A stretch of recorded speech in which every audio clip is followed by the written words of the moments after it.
우리들은 성경의 신앙의 인물들을 보면서 그들의 믿음과 용기를 본받곤 합니다.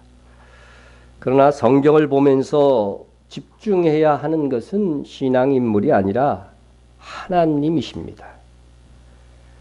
다윗 역시 위대한 훌륭한 믿음의 사람입니다. 하나님께서 내가 이새의 아들 다윗을 만나니 내 마음에 맞는 사람이라 내 뜻을 다 이루리라 하셨으니까 그는 참으로 하나님의 사람으로서 하나님의 그의 인생 속에서 하나님이 이루시고자 했던 것을 다 이룬 멋진 인생이었습니다. 그러나 그의 전기를 성경에서 읽노라면 그가 진정 하나님의 마음에 맞는 사람인가 고개를 갸우뚱하는 내용이 한두 번 나오는 것이 아닙니다. 그가 행한 실수와 혼란도 그의 공적만큼 여러 가지가 있다는 것입니다. 그런 다윗을 하나님께서는 용납하시고 징계는 하셨지만 여전히 사용하셨습니다. 우리가 다윗을 비롯한 신앙 인물들에 대해서 너무 긍정적으로 접근을 하다 보면 다윗의 생애를 포장하게 되고 그래서 하나님의 오래 참으심과 관용과 사랑에 대해서는 관가할 우려가 있다는 것입니다. 우리는 성경에서 차마 기다려주시고 깨닫게 하시고 다시 일어서게 하셔서 사용하시는 그 하나님을 볼 수 있어야 합니다. 더욱이 우리가 우리의 가오와 실수까지 회개하였을 때에 하나님께서도 놀라우게 합력하여 선을 이루게 하심을 볼 때에 전지전능하신 하나님의 은혜에 전율을 느끼게 됩니다. 오늘부터 2번 아니면 3번의 강해까지 다윗의 삶 가운데 부정적인 면들을 건드리려고 합니다. 조금은 억지스럽게 다윗을 추하게 드러내는 내용까지 있을지 모르지만 그것을 통해 하나님의 온유하심과 사랑하심과 용납하심과 기다리심을 드러내 보이고자 합니다. 다윗은 블레셋의 거인 골리앗을 쓰러뜨린 후 사울 왕에 의해서 중용됩니다. 다윗은 사울이 보내는 곳마다 가서 지혜롭게 행하며 사울이 그를 군대의 장으로 삼았더니 온 백성이 합당히 여겼고 사울의 신하들도 합당히 여겼더라. 오늘날 청문회를 통해서 굉장히 비리들이 있는 사람들이 가끔은 장관도 되고 그렇게 하지만은 온 백성과 사울왕이 다 인정할 만한 군대의 장. 다윗은 이후에 보면은 천부장이 된 것을 알 수 있습니다. 이때의 나이가 여러분 다윗의 나이가 20세가 안 됐어요. 청소년이에요. 그런데 천부장이 되었다. 이거는 파격적인 대우를 받은 것입니다. 그는 백전백승의 소년 장수가 되었고 지혜롭게 행하며 백성의 추앙까지 받게 되었습니다. 블레셋 사람들의 방백들이 싸우러 나오면 그들이 나올 때마다 다윗이 사울의 모든 신하보다 더 지혜롭게 행하며 이에 그의 이름이 심히 귀하게 되니라. 여러분, 하지만 다윗의 인기 상승은 사울 왕의 질투를 유발하게 되었습니다. 여러분, 왕의 질투는요, 신하 간의 질투하고는 질적으로 다른 것입니다. 사울 왕의 질투는 질투에서 끝난 것이 아니라 다윗을 죽이려는 끝없는 시도가 행해지게 됩니다. 사울 왕은 골리앗을 죽인 자에게 많은 재물을 주겠다. 세금을 면제해 주겠다. 그 집안에. 거기에다가 뭐 또 약속했어요? 내 딸을 주겠다. 아내로 주겠다. 이렇게 공약한 바 있습니다. 그런데 사울왕은 분명히 다윗이 골리앗을 죽였음에도 불구하고 딸을 마지못해 주되 조건을 내세웁니다. 그 조건이 뭐였어요? 블레셋 사람의 포피 100개를 베어오면 자기 딸 미갈을 아내로 주겠다는 것입니다. 여러분, 포피가 뭡니까? 대답하기가 아시는 분들도 좀 곤란하죠? 그래도 설명을 이렇게 하면 또 모르는 분들도 있어요. 포피는 남자의 성기를 덮고 있는 껍질 부분을 포피라고 합니다. 포피. 할례는 이 포피 부분을 잘라내는 것이죠. 잘라내는 것이고. 그래서 포피를 배워온다고 하는 것은 할례 받지 않은 사람만 죽인다는 조건이 있는 거죠. 그게 블레셋 사람, 이방 사람들은 할례를 안 받았기 때문에. 그래서 이것을 배워오라는 것입니다. 실제로 포피만 배워올 수 있는 것은 아니기 때문에 이것은 남자의 성기를 모두 다 배워오는 그러한 표현을 완곡하게 이렇게 이야기한 것입니다. 당시 이스라엘 사람이라고 한다면, 하나님을 믿는 사람이라고 한다면 이 포피 부분이 없어요. 없어요. 그러므로 이것은 할례 받지 못한 자들에게 대한 조롱도 담겨져 있는 것입니다. 사울 왕이 왜 그렇게 했느냐? 그 의도가 성경에 기록되어져 있는데 다윗을 블레셋 사람들의 손에 죽게 만들고자 하는 계획 때문이었다 기록하고 있습니다. 남자, 특별히 블레셋 사람들의 포피를 100개나 배워오려고 한다면 백병전을 벌려야 되고 그 가운데 싸우다가 죽었으면 하는 그러한 생각을 가졌던 것이죠. 이것은 블레셋의 거인 골리앗을 죽인 소년 장수에 대한 예우가 아닙니다. 정말 달면 삼키고 쓰면 뱉는 그런 야비한 처우를 하고 있는 것입니다. 그럼에도 불구하고 다윗은 블레셋 사람들 포피 100개를 배워온 것이 아니라 무려 200개를 배워왔습니다. 포피 200개 상상하지 마세요. 여러분, 이는 여호와께서 함께 하셨기 때문에 가능한 일이었습니다. 사울왕도 이를 알았습니다. 여호와께서 함께 하시는 사람을 우리는 존중히 여기고 그로 하여금 더 큰 하나님의 일을 할 수 있도록 해야 될 것입니다. 그러나 질투는 그렇지 못했습니다. 사울왕은 다윗에게 여호와께서 함께 하심을 보고 오히려 그의 평생의 대적이 되고 맙니다. 여호와께서 다윗과 함께 계심을 사울이 보고 알았음에도 불구하고 또 사울의 딸 미갈도 그를 사랑하므로 사울이 다윗을 더욱더욱 두려워하여 평생의 다윗의 대적이 되니라. 하나님을 믿는다는 사울왕과 다윗왕이 평생의 대적이 되었다는 것은 정말 아이러니합니다. 같은 그리스도인들끼리도 원수가 될 수 있을까요? 그것은 슬픈 일입니다. 그러나 다윗은 사울왕의 대적이 되지 않았습니다. 다윗은 나중에 사울왕과 요나단이 죽었을 때에 활노래를 지어서 그들의 죽음을 애도하기까지 했습니다. 평생이 대적이 되었던 자를 애도함은 다윗의 위대함을 보여줍니다.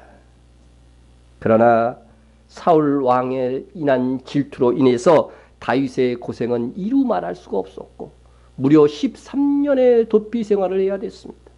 그 기간 동안 다윗은 말할 수 없는 고생을 했고 또한 실수도 했습니다. 오늘은 그 사울 왕을 도피하는 기간 동안에 부정적인 면 두 가지를 집중해서 말씀드리려고 합니다. 다윗이 사울왕을 피해 도망한 곳 어딜까? 처음으로 그가 도피처로 삼은 것이 어딜까?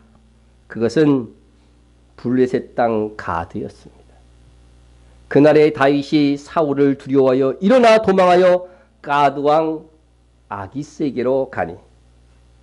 근데 여러분, 가드가 어느 곳입니까? 가드가.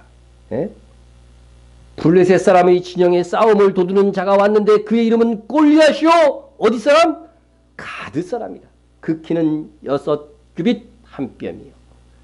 3m 내외의 이 거인 가드 장수 골리앗. 다윗이 그를 죽였는데 그 출신의 그 도시로 가서 그 도시의 왕한테 블레셋의 당시 수도와 같은 그곳으로 적의 최대의 중심지로 도피해서 가겠다고 하는 것입니다.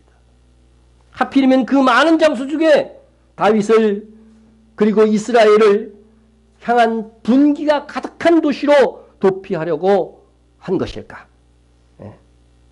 이는 하나님의 사람으로서 자존심을 지키지 못하는 행동입니다. 여러분, 훗날 학사 에스라가 페르시아 나라의 높은 지위에 있었던 사람입니다. 그래서 이스라엘 백성들을 이끌고 고토인 예루살렘으로 돌아갈 수 있는 기회를 얻었습니다. 그런데 이때 그는 믿음의 자존심을 지켰어요. 믿음의 자존심. 그가 얼마나 당당했던지 당시 페르시아의 왕이었던 아닥사스다 왕에게 먼저 도움을 요청하기를 꺼려했습니다. 왜 그랬느냐? 이유가 이것입니다. 이는 우리가 전에 왕에게 아뢰기를, 왕한테 아닥사스다 왕이 이렇게 말한 적이, 이 에스라가 아닥사스 왕에게 이렇게 말한 적이 있었다는 거죠. 우리 하나님의 손은 자기를 찾는 모든 자에게 선을 베푸시고 자기를 배반하는 모든 자에게 권능과 진노를 내리신다 하였으므로, 우리 하나님께서는 그를 찾는 자를 다 도와주신다는 거예요. 선하게 대하신다는 거예요. 이렇게 말한 적이 있는데, 길에서 적군을 막고 우리를 도울 보병과 마병을 왕에게 구하기를 부끄러워하였습니다. 하나님이 다 도와주신다고 얘기했는데 이방인인 이방의 왕한테 도움을 요청하게 되면 이게 부끄럽다. 하나님의 이름이 좀 부끄러워진다. 자존심 상한다 이거예요. 그래서 그가 취한 방법이 뭐였습니까? 그때 내가 아하 강가에서 금식을 선포하고 우리 하나님 앞에서 스스로 겸비하여 우리와 우리의 어린아이와 모든 소유를 위하여 평탄한 길을 그에게 간구하였더니, 에스라는 온 백성과 함께 금식하며 광야길에서 안전을 지켜달라고 기도했습니다. 그 결과가 무엇일까요?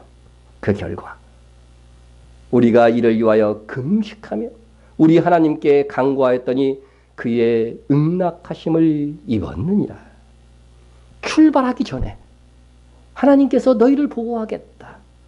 하나님께서 그들의 안전을 보장해 주셨어요. 하나님께서 응답하셨다고 한다면 아직 성취되지 않았어도 이미 성취된 것으로 믿는 것이 뭐예요? 믿음이잖아요. 믿음이잖아요. 결과가 어떻게 됐을까요? 첫째 달 12일에 우리가 아하 강가를 떠나 예루살렘으로 갈새 우리 하나님의 손이 우리를 도우사 대적과 길에서 매복한 자의 손에서 건지신지라. 페르시아의 군사가 아닌 하나님의 손이 예루살렘으로 돌아가는 이스라엘 자손을 보호하셨습니다. 이처럼 에스라는 세상 왕에게 도움을 요청할 수 있는 위치에 있었지만 하나님의 이름과 명예를 위하여 백성과 함께 금식하며 문제를 훌륭하게 타결했던 것입니다. 여러분, 하나님의 이름의 영광을 얼마나 귀중히 여긴 거예요. 그런데 다윗은 그렇지 못했습니다. 다윗은 이방 땅으로 가가지고서 자존심뿐만 아니라 이방 왕한테 주라고 말할 수밖에 없는 그런 환경에 스스로 달려간 것입니다. 에스라는 숱한 잡족의 공격으로부터 두려움을 기도함으로 이겨냈던 것이지요. 그리고 하나님의 응답을 듣고 믿음으로 그 길을 떠났습니다. 그런데 다윗은 두려움을 이기기 위해서 하나님께 기도하지 않았고 자기 생각으로 사울 왕의 더 이상의 추격이 어려운 가드로 도망하기로 계획했던 것입니다. 제 발로 적진에 들어갑니다. 여러분, 하나님을 두려워하면요, 하나님 한 분을 두려워하면요, 다른 것은 두렵지 않습니다. 그런데 사람을 두려워하면 정상적인 사고와 활동을 할 수가 없습니다. 사람을 두려워할지라도 그것을 가지고 하나님께로 오면 하나님께서 그 두려움을 이길 수 있는 힘을 기도 중에 주십니다. 그러나 다윗은 사울을 두려워했다고 되어 있어요. 그날 즉각적으로 도망했습니다. 적의 심장부로 도망했습니다. 그가 그 도시의 최고의 장수를 죽였으니 그곳으로 가면 오히려 보복을 당할 수도 있을 것이라는 생각조차 하지 못했습니다. 두려움이 정상적인 사고를 하지 못하게 만들었어요. 아니나 다를까 가드왕의 신하들은 다윗을 알아보고 저가 우리의 장수 골리앗을 죽인 자가 아니냐. 다윗이 죽인 자는 만만요 사울이 죽인 자는 천천히라고 하던 저자가 그가 아니냐고 막 그렇게 수군대기 시작했습니다. 그러자 다윗은 사울왕을 두려워해서 도피했는데 이번에는 누구를 두려워하게 됩니까? 다윗이 이 말을 그 마음에 두고 가드왕 아기스를 심히 두려워해요. 사울왕이 두려워 가드왕에게 도피했는데 이제는 당장의 가드왕 아기스가 두려웠습니다. 두려움이 두려움을 낳은 것입니다.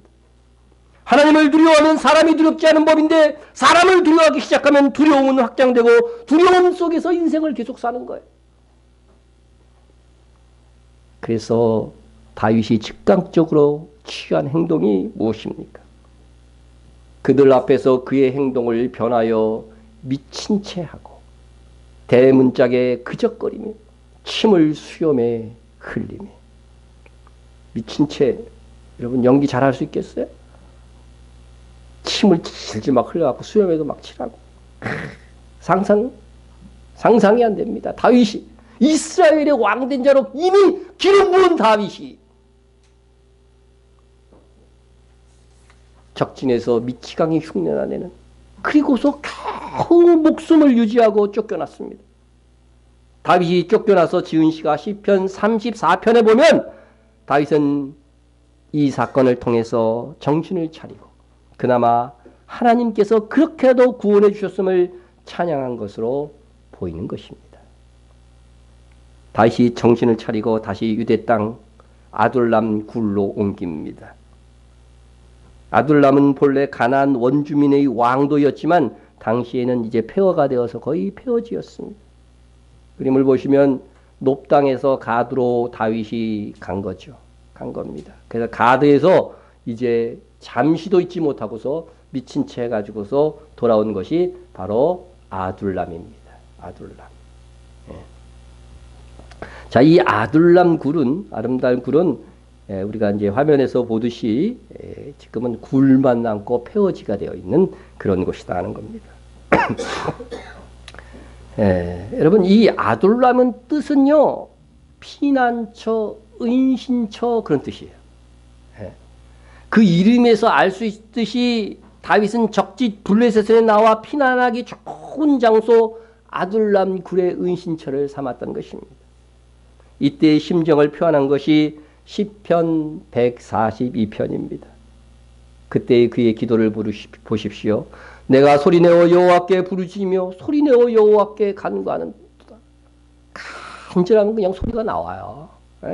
내가 내 원통함을 그의 앞에 토로하며 내 우환을 그의 앞에 진술하는도다.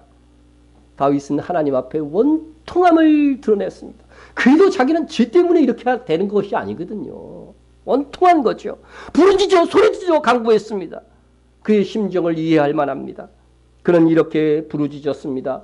나의 부르짖음을 들으소서. 나는 심히 비천하니이다. 나는 너무 비천해졌다는 겁니다. 나를 핍박하는 자들에게서 나를 건지소서. 그들은 나보다 강하니이다. 강한 적들 앞에서 이제 드디어 누구를 의지하는 거예요? 하나님을 의지하는 거죠. 강자들 앞에서 의지할 수 있는 것은 오직 하나님 한 분밖에 없습니다. 여러분이 어찌할 수 없는 상황에서 나보다 강한 자들 앞에서 여러분의 마음을 하나님 앞에 이처럼 토로하십시오. 당시 이 아둘람은요, 그 이름이 피난처 은신처라고 돼 있잖아요. 그처럼 그곳에는 다윗뿐만 아니라 세상살이에 찌들어 가지고서 도피한 사람들이 곳곳 굴마다 숨어 있었어요. 그들이 무슨 소문을 들었어요? 여기로 다윗 또 왔다. 그 소문을 들은 겁니다. 그들이 누구를 찾아요? 다윗을 찾았고 다윗을 중심으로 모여들기 시작한 것입니다. 보세요. 환난 당한 모든 자와 빚진 모든 자. 제가 원문을 찾아보니까 고리대 금으로 빚진 자들이에요. 마음이 원통한 자가 다 그리로 모였고 그는 그들의 우두머리가 되었는데 그와 함께한 자가 400명가량이었더라. 여러분, 환난 당한 자. 첫 번째 환난 당한 자. 두 번째 어떤 이유든지 빚진 자. 빚진 자에서 도저히 빚 못 갚을 정도의 많은 빚을 진 거죠. 누군가로부터 마음에 쓴뿌리가 남아있는 원통한 자. 이 세 가지 중에 한 가지라도 해당되시는 분. 양심적으로 들어보세요. 여러분, 안 산다 하면서 안산에 사시는 여러분. 아둘람 굴과 같은 피난처 주신길 교회로 모여드셨습니다. 다윗에게는 환난 당한 자, 고리대금에 빛을 줘 돌아갈 수 없는 자. 집으로 돌아가면 그냥 노예가 되는 거예요. 그래서 빛 때문에 도망와서 굴에서 사는 자. 오늘날로 얘기하면 뭐예요? 노숙자예요. 그죠? 완전 노숙자입니다. 마음에 깊은 상처로 쓴뿌리가 있는 자들이 모여든 것입니다. 놀라운 것은 이 비천한 그들이 다윗 왕국의 개척멤버요 밑거름이 되었다고 하는 사실입니다. 그러므로 우리도 할 수 있습니다. 우리가 헌신되기만 한다면 다시 오실 예수 그리스도를 맞이할 이스라엘의 세대를 창출하는 데 기여할 수 있습니다. 그것이 그리스도께서 오셔서 이루실 천년 왕국, 그리스도의 왕국의 밑거름이 되는 길인 것이지요. 어쨌든 다윗은 블레셋 진영으로 들어가는 큰 실수를 하나님 앞에서 한 것입니다. 두 번째, 다윗에게 모여든 세상에서조차 살 수 없어 피해온 자들이 이제는 점점 늘어나서 600명가량이 됐어요. 다윗은 이때 이제 은신처는 자주 옮겨야 되거든요. 그래서 바란 광야 쪽으로 옮겨 있을 때였습니다. 이때 다윗에게 야기되는 문제는 분노 조절 장애입니다. 분노 조절 장애는 그렇게까지 반응하지 않아도 되는데 분노가 폭발하여 평상시 같으면 하지 않을 일도 하게 되는 것이죠. 제가 분노 조절 장애를 이렇게 찾아보니까 두 가지 설명하는 정보가 있었습니다. 정신의학에서 말하는 분노 조절 장애는 느닷없이 화를 내거나 폭력적인 행동을 하는 증상을 말한다고 합니다. 그 중에서도 간헐적 폭발 장애는 자주 이성을 잃고 지나치게 분노를 표출하는 증상이고, 외상후 격분 장애는 특정 사건으로 충격을 받은 뒤 분노 상태가 오랫동안 지속되는 증상이라고 합니다. 어느 집사님이 저에게 얼마 전 이런 이야기를 해줬어요. 자기 첫째 딸이 4살이었을 때에 밤에 둘째 아이가 막 열이 나고 아팠대요. 근데 첫째 딸이 깊이 잠든 것 같아가지고서 아이를 두고서 이 둘째 아이만 부부가 들고서 이제 병원으로 간 거죠. 병원으로 딱 갔어요. 예. 병원 치료를 받고 돌아오는 길에 아파트 입구에 보니까 오랫동안 쓰지 않고 유모차를 이렇게 놔뒀는데 그 유모차에 어떤 애가 누워있더래. 예? 그래서 누가 우리 유모차 이 추 겨운 날 애가 누워있나 하면서 불쌍하다. 그리고 올라오고 있는데 한 청년이 막 부르더래요. 혹시 이 아이 아세요? 그러면서 유모차에 있는 아이를 가리키더라는 것입니다. 그래서 자세히 가서 보니까 누굴까요? 이게 누군가 자기 첫째 딸이었다는 거예요. 첫째 딸이었어. 알고 보니 이 딸이 엄마 아빠가 동생을 데리고 병원에 간 사이에 잠에서 깬 겁니다. 집에서 아무도 없는 상황에 너무나 놀란 거죠. 예? 그래서 추운 겨울에 나가서 맨발로 눈위를 막 걸으면서 엄마 아빠를 찾다가 막 이게 지쳤는데 한 청년을 보고서 우리 엄마 좀 우리 아빠 좀 찾아달라고 막 부탁을 한 겁니다. 그래서 그 청년이 이렇게 거부를 하지 못하고서 그래도 다행히 이 아이를 돌보고 안 되면 신고라도 하겠다 하는 그런 생각을 갖고 있었던 겁니다. 근데 아이의 발을 보니까 눈이를 막 맨발로 걸어 다녀갖고 새까맣게 얼어 있었다는 것입니다. 그 일이 있고 나서 딸아이는 잠을 자다가 깨가지고서 자기를 빼고서 다른 가족들이 무엇을 하던가 먹고 있으면, 그리고 또 평상시에도 가족끼리 자기를 제어하고 별도의 시간을 갖고 있는 것을 보면 도저히 제어할 수 없을 정도로 막 격분을 하더래요. 격분을 하더라는 거예요. 예? 그때는 아이를 지지할 수 없을 정도래요. 예? 그런데 시간이 지나면서 딸아이는 스스로 진정을 하고 내가 왜 그렇게 화를 냈지? 하면서 사과도 하고 상냥해진다는 것입니다. 어릴 적부터 성품이 참 착한 아이였는데 유독 잠에서 깨어나 가족들이 없거나 자기가 포함되지 않고 무슨 일을 하고 있으면 그렇게 격하고 화를 내는 일을 반복했다는 것입니다. 그것이 크면서 조금 잦아듣긴 했지만 한동안 그런 증상을 보였대요. 이것이 아마도 분노 조절 장애의 하나인 외상후 격분 장애가 아닌가 생각이 됩니다. 저는 보건대 우리 국민 대다수가 분노 조절 장애가 어느 정도는 다 있는 것 같은 그런 느낌을 받습니다. 왜 그리 별것도 아닌 것에 화를 내고 째려보았다는 이유로 그냥 사람을 죽을 만큼 때리고 최근 강주지법 제12형사부는 택시 승차 문제로 시비 끝에 상대방을 마구 때리고 나뭇가지를 갖다가 상대방 눈을 막 휘인 거예요. 그래서 거의 실명상태에 이르렀다는 거예요. 어찌 이런 일들을 할 수 있어요? 이 일을 한 사람이 그냥 한 9명쯤 되나 봐요. 그래서 이번에는 아주 세게 때렸어요. 징역 1년에서 징역 10년까지 선고를 해버렸습니다.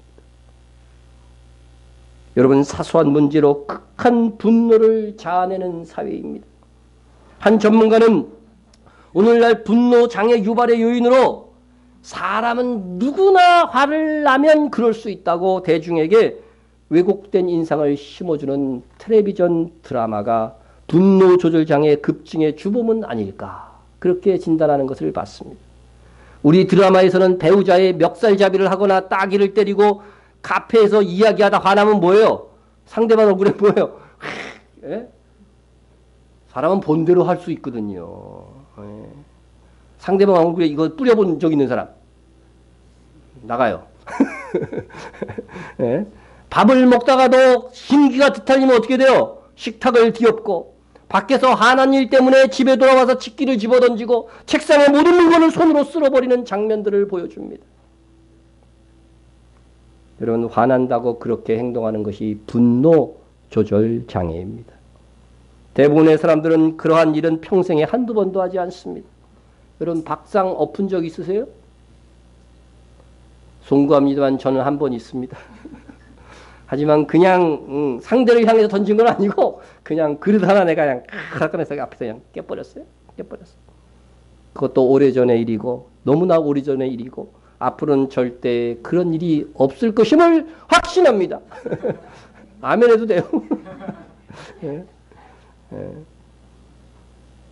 사랑은 오래 참고 무례히 행하지 아니하며 자기의 유익을 구하지 아니하며 뭐하지 아니하며 성내지 아니하며 성내지 아니하며.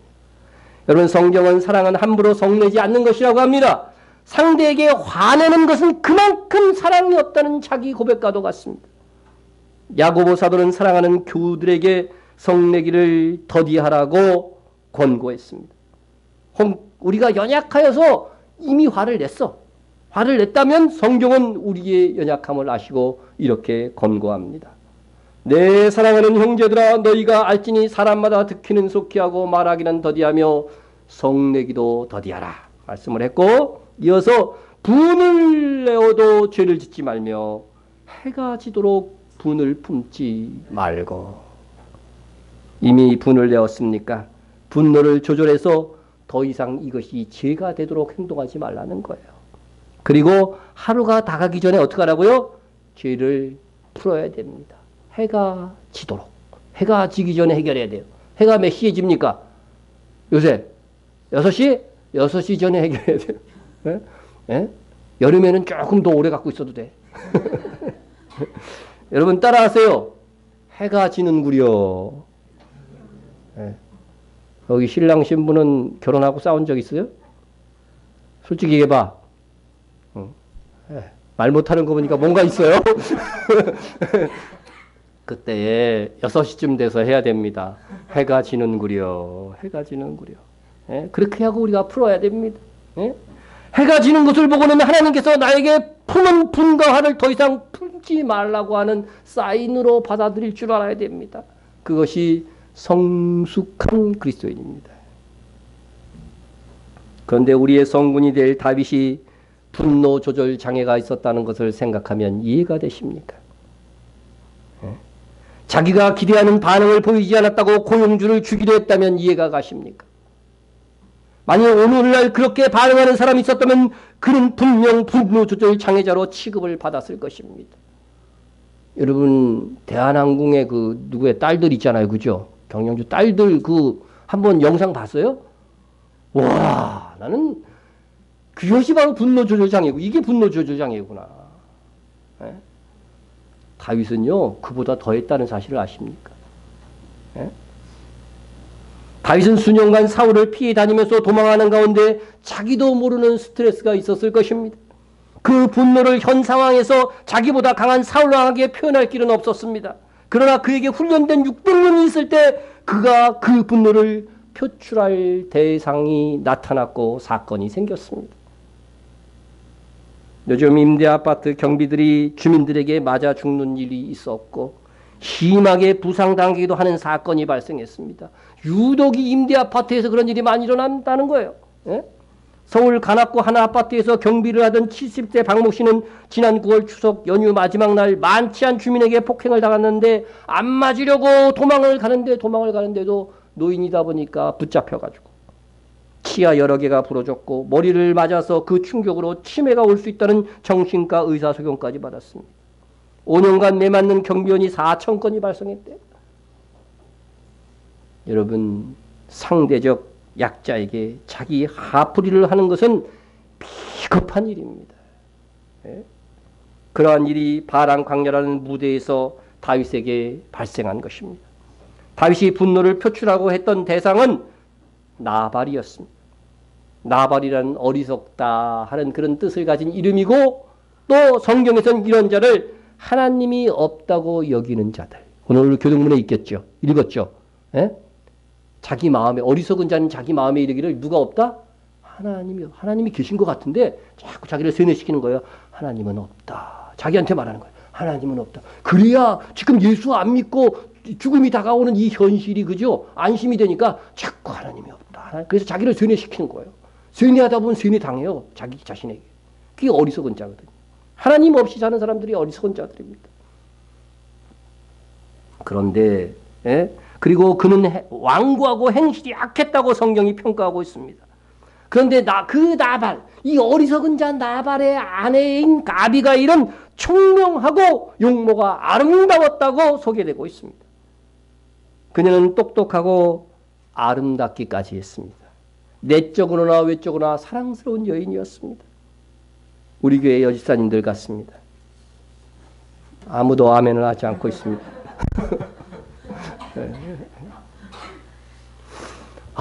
이런 여인과 사는 남자는 얼마나 행복할까, 그죠? 얼마나 행복할까. 예? 그러나 그 남편은 모르고 있습니다. 이 지혜롭고 아름다운 여자가 어떻게 나발과 함께 살고 있는 것일까? 이 아이러니예요, 아이러니. 우리도 살다 보면 주변에서 그런 생각이 들 때가 있습니다. 저렇게 착하고 예쁜 여자가 어떻게 저런 남자하고 결혼했을까? 저렇게 품격 있고 핸섬한 남자가 어쩌다 저런 여자와 결혼을 했을까? 아이러니하고 안타깝지만 젊은 날에 눈이 뼈서 그런 걸 어떻게 합니까? 예? 여러분 살아보기 전까지는 사람을 잘 알 수가 없어요. 살아봐야 알아요. 예? 지난주 어느 사모님이 저에게 이런 말을 했습니다. 내가 일생에 잘못된 선택을 한 일이 있다고 한다면 결혼인데 남편이 목사님인데도 나한테 그렇게 얘기해. 내가 결정한 것인지 할 수 없지요. 책임져야지 뭐. 한탄하는 소리를 들었습니다. 예. 결혼해보니 어쩔 수 없이 책임져야 하는 상황도 있는 것입니다. 도저히 아내의 가치를 모르고 악하게 행동하여 한계치를 넘어가면 나발의 경우처럼 하나님께서 갈라서도록 할 수도 있는 것입니다. 나발은 목장주였습니다. 3,000마리의 양과 1,000마리의 염소를 가진 엄청난 부자였습니다. 그러나 그 당시 치안이 불안하였기 때문에 여러 잡족들이 작은 마을들을 습격해서 노력하는 일들이 많았습니다. 이런 목장주는 그런 자들로부터 목자들을 보호해주는 호위병을 두기도 했습니다. 그런데 다윗은 나발의 목장에 자발적인 호위무사가 되었습니다. 당시 간습에 따르면 목장주가 양털을 이렇게 깎을 때에 자기를 보호해준 그런 사람들에게, 자기의 목자들을 보호해준 사람들에게 보상을 해주는 것이 명문화된 법은 아니었지만 관례였다는 거죠. 관습법이었다는 거죠. 예? 이에 나발의 목자들이 그것도 성공적으로 노력하는 자들로 막아준 다윗은 나발이 양털을 깎는다는 소문을 듣고 일종의 보상을 베풀어 달라고 사람을 보내었습니다. 다윗에게는 이미 600명의 식솔이 있었어요. 에? 그들을 먹여 살리려면 그렇게 할 수밖에 없었을 것이라고 생각이 듭니다. 그런데 나발은 다윗의 사환들에게 정중하게 거절한 것도 아니고 다윗을 막 모욕하는 말을 하면서 거친 언사로 아무것도 줄 수 없다고 말한 것입니다. 이 소식을 들은 다윗의 즉각적인 반응은 무엇이었을까요? 다윗이 자기 사람들에게 이르되 너희는 각기 칼을 차라 하니 각기 칼을 차매 다윗도 자기 칼을 차고 400명가량은 데리고 올라가고 200명은 소유 곁에 있게 하니라. 여러분, 다윗이 즉각적으로 행동에 옮긴 것은 칼로 무장하고 비무장한 민간인 나발을 치겠다고 하는 것입니다. 그것도 600명 중에 3분의 1인 400명으로 무장하고 말입니다. 다윗의 분노는 한 사람뿐 아니라 그 집을 전멸시키려고 하는 무자비한 폭행을 하겠다고 하는 것입니다. 다윗이 이미 말하기를 내가 그에게 속한 모든 남자 가운데 한 사람이라도 아침까지 남겨두면 하나님은 다윗에게 벌을 내리시고 또 내리시기를 원하노라 하였노라. 다윗의 분노는 하나님의 이름으로 맹세까지 하였는데 나발뿐 아니라 아무 죄도 없는 나발에게 속한 모든 남자를 하룻밤 사이에 완전히 다 죽이겠다고 하는 겁니다. 무서운 분노가 그냥 불타오른 겁니다. 거기에 하나님의 이름만 좀 안 붙었으면 좋으련만. 다윗의 분노조절 장애는 군사적 측면에서 자기보다 약한 상대를 마구 짓밟겠다고 하는 것입니다. 사실 다윗이 가장 분노해야 될 대상은 사울이었습니다. 블레셋이고 사울 왕이었다면 그래도 상식적으로 이해가 갈 것입니다. 그런데 블레셋의 중심 도시에서 그는 미친 체 하면서 도망왔고 사울을 피하여 숲과 굴과 강야로 위국까지 헤매고 있는데도 어떤 공격도 분노도 표출하지 않으면서 이제는 만만한 상대 나발에게 그 분노를 쏟아놓겠다고 하는 것입니다. 우리는 그런 적이 없습니까? 강자에게는 찍소리 못하면서 약자에게는 가혹한 처사 말입니다. 남편에게 받은 스트레스를 자식에게 푸는 엄마들이 많은데 엄밀히 따지면 그런 것들도 약자에게 가혹한 처사인 것입니다. 악독한 상관에게 아부하고 부하에게는 냉렬한 인간들도 있습니다. 다윗이 이 경우와 무엇이 다릅니까? 강자였던 사울에게는 어찌할 수 없으니 가만히 있고 군사적 약자에게는 정도 이상의 화풀이를 하겠다는 것입니다. 혹여 우리도 마음에 화가 나서 누군가에게 화풀이를 하고자 할 때에 다시 한번 생각해 보아야 됩니다. 이것이 약자를 향한 비겁한 분노가 아닌지. 앞으로 다윗은 이스라엘 왕으로 부름받을 자입니다. 하나님께서 그렇게 약속하셨습니다. 다윗도 그것을 알고 있는 사람이었습니다. 다윗이 훗날 언제라도 왕이 되었을 때 자기 백성을 학살했던 오명을 쓸 수 있는 아주 치명적인 이 문제에 이른 것입니다. 사람이 성내는 것이 하나님의 의를 이루지 못함이라고 하였는데 다윗의 상황은 정말로 그의 분노로 하나님의 의는 고사하고 패역한 일을 저지를 상황에 봉착했습니다. 그때 다윗의 분노를 조절해주는 한 여인이 있었으니 아이러니하게도 나발의 아내였습니다. 그녀는 다윗이 400명의 군사가 치러서 자기 집으로 온다는 소식을 들었습니다. 아비가일은 급히 떡 200덩이 등 포도주, 또 양 5마리를 막 요리하고 볶음국시, 건포도, 무화과 열매 이런 것들을 막 준비해갖고 나귀에 싣고서 그의 소년들을 앞세우고 분노를 참지 못해서 내려오는 다윗의 군대를 맞이하려 갑니다. 만나자 여주인은 나귀에서 내려서 정말 얼굴이 땅에 닿도록 그렇게 절을 했다는 것입니다. 그때 아비가일이 다윗을 설득하는 말을 들어보십시오. 여호와께서 반드시 내 주를 위하여 든든한 집을 세우시리니 이는 내 주께서 여호와의 싸움을 싸우시며 내 주의 일생에 내 주에게서 악한 일을 찾을 수 없음입니다. 아비가일은 다윗이 왕이 될 것과 다윗이 지금까지 악한 일을 한 적이 없다고 하는 사실을 상기시켜 줍니다. 그런데 지금 잘못하면 큰 오명을 뒤집어 쓸 수 있는 위기가 있다는 것을 말하기 위함이죠.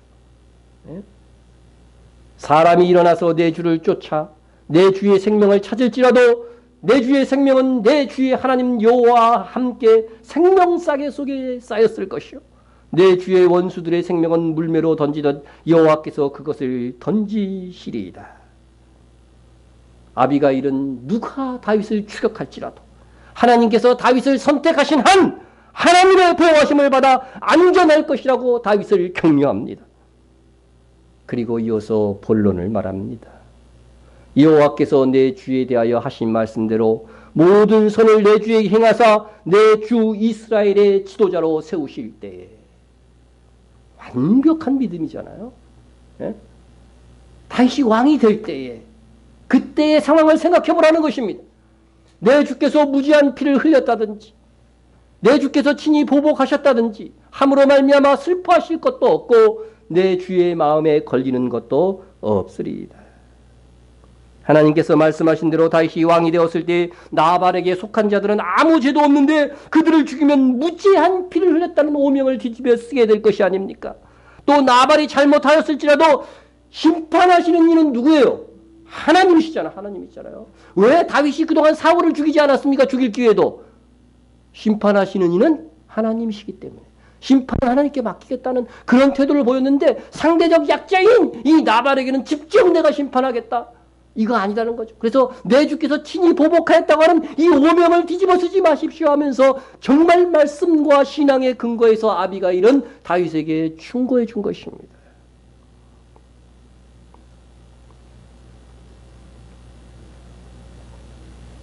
우리도 다윗처럼 주와 더불어 왕노릇할 자입니다.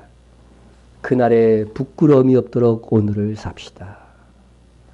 그날에 후회함이 없도록 열방과 이스라엘을 위해 기도하고 선교 사역에 힘씁시다.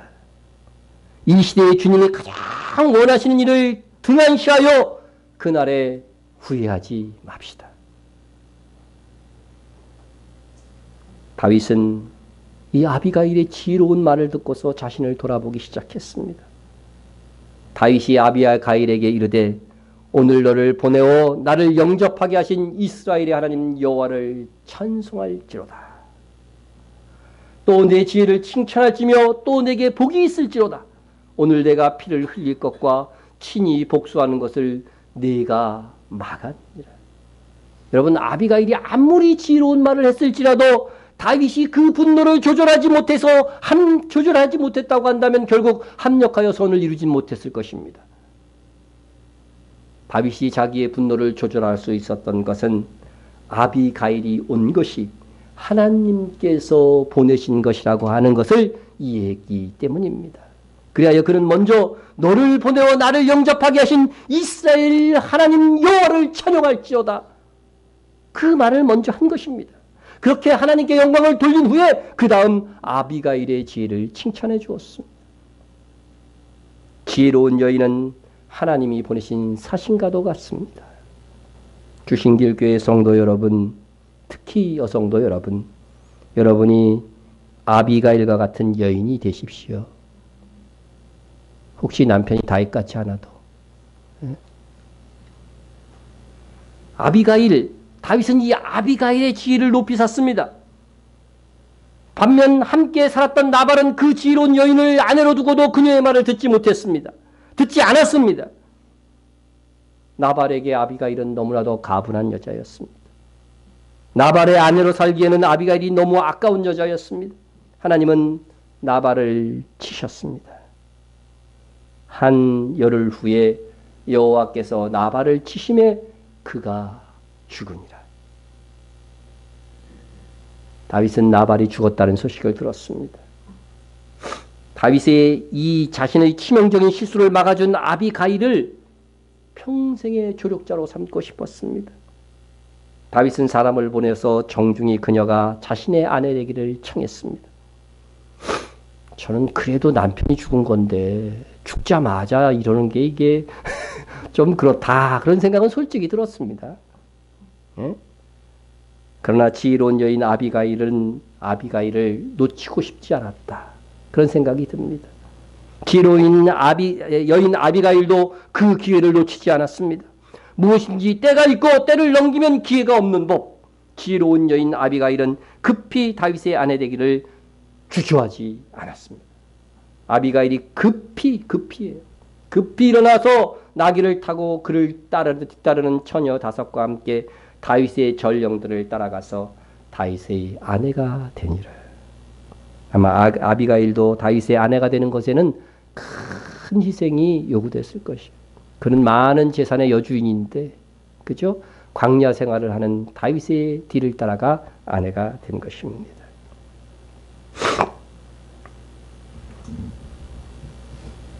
하나님께서는 가장 어리석은 자의 아내가 되었던 지혜롭고 아름다운 여인 아비가일이 이제는 이스라엘의 왕이 될 자로 선택한 다윗의 아내가 되게 하사 그를 곁에서 돕는 배필이 되게 하셨습니다. 하나님께서는 아비가일의 지혜를 가장 빛나게 사용할 사람을 다윗으로 보았기 때문입니다. 하나님께서 제자리를 찾아준 것만 같습니다. 다윗은 분노 조절 장애를 알았습니다. 그러나 하나님께서 아비가일을 보내 그 분노를 잠재우는 은혜를 베풀어 주셨습니다. 여러분, 다윗이 다윗 되기까지, 다윗이 허물없는 성군이 되기까지 하나님의 은혜가 있었던 것입니다. 다윗이 다윗 될 수 있도록 하나님께서 사람을 붙여주신 은혜가 있었습니다. 허물 많은 우리가 주의 일을 감당할 때도 하나님의 은혜로운 도우심이 없이는 안 됩니다. 하나님께서 우리에게 아비가일 같은 조력자를 붙여주시기를 원합니다. 그리고 우리 중에 아비가일 같이 말씀과 믿음의 근거에서 다른 이들을 바른 길로 인도하는 조언자들이 나오기를 기대해 봅니다. 우리 하나님께서 우리에게 사람을 붙여주시고 사업을 일으키시고 은혜를 더하여 주사 우리로 더 크게 주의 일에 매진하도록 도와주시기를 축원합니다. 다윗은 하나님의 마음에 합한 사람이라고 했습니다. 그런데 다윗의 행적을 읽고 보니 하나님의 마음에 합한 사람 같지 않은 그런 부분들이 있습니다. 저는 하나님의 마음에 합한 사람이 완벽한 사람이 아니었다는 이 사실에 오히려 위안을 느낍니다.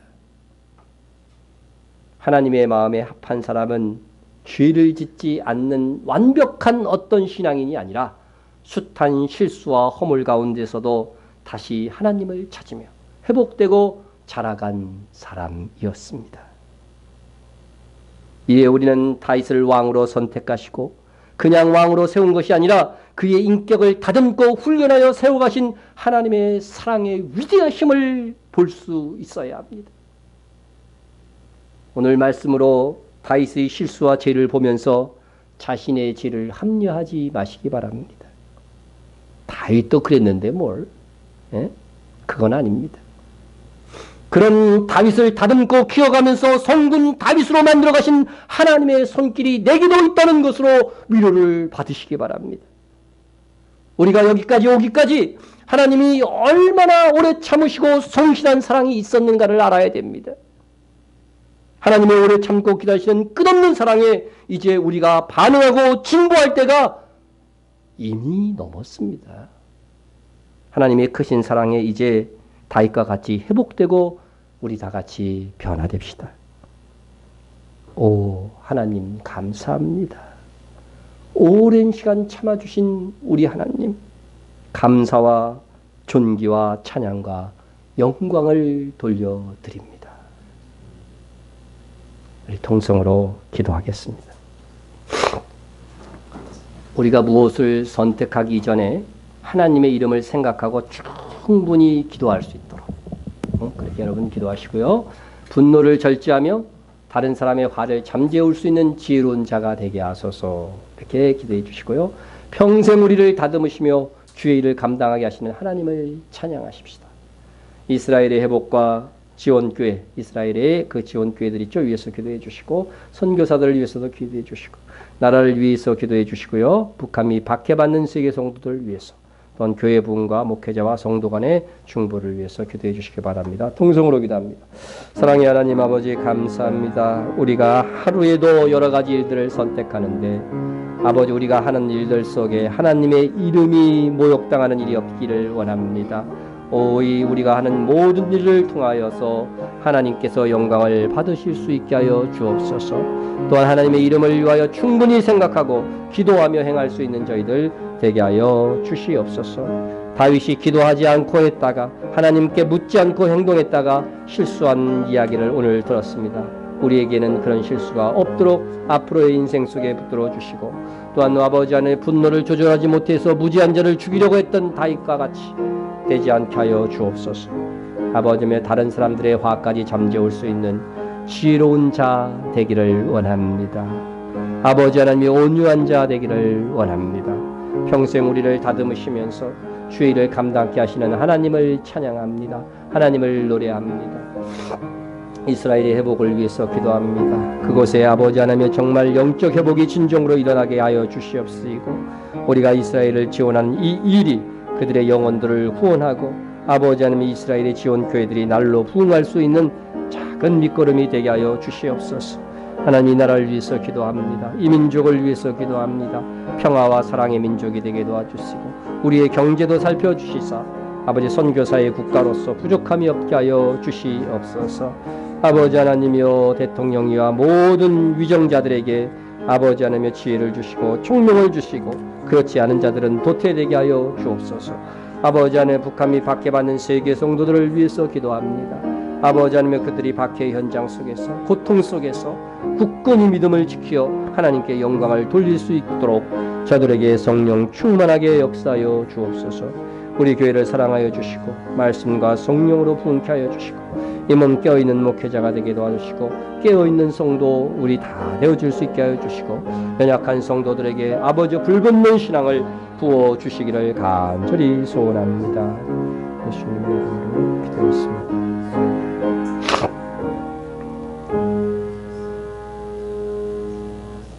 사랑하는 하나님, 우리가 무엇을 할 때에 우리가 하는 일도 하나님의 이름이 존귀되기를 구합니다.